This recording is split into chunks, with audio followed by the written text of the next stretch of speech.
Bonjour et bienvenue chez Fabriqueville. Aujourd'hui, je vous montre 3 manières de coudre une ceinture élastiquée. D'abord, je dois savoir de quelle longueur d'élastique j'ai besoin. Généralement, on prend le tour de taille auquel on retire 5 cm, puis on ajoute 2 cm pour les surplus de couture. Mais c'est important de faire un essai et de trouver la longueur qui vous fait sentir confortable.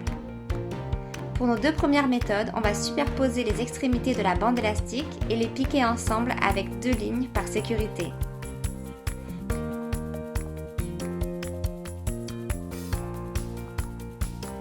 Puis je vais diviser la ligne de taille en 4. Pour ce faire, je superpose les coutures côté et je vais marquer les milieux devant et dos. Et je fais de même avec la bande élastique.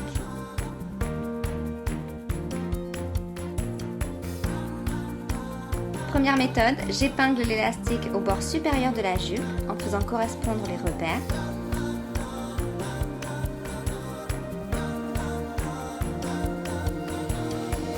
Et je pique l'élastique à la jupe en l'étirant pour l'ajuster au tissu. Je tourne l'élastique vers l'intérieur une première fois, j'épingle et je rabats une seconde fois de façon à ce que le tissu couvre l'élastique. Je pique près du bord plié et voilà.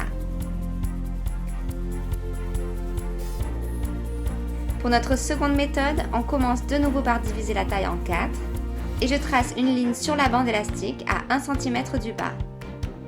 J'épingle avec l'envers de l'élastique sur l'endroit de la jupe en alignant le bord supérieur de la jupe à la ligne marquée.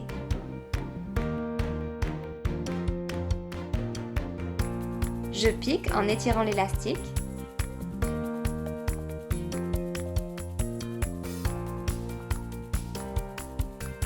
On aura donc un élastique apparent.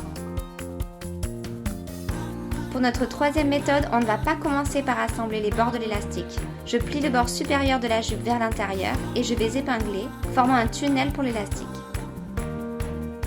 Je presse puis je pique, laissant une ouverture pour faire coulisser la bande.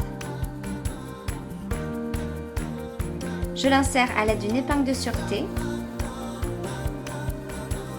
J'assemble les extrémités et je referme l'ouverture.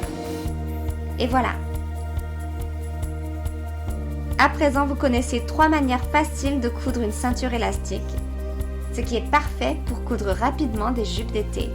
Bonne couture et à bientôt!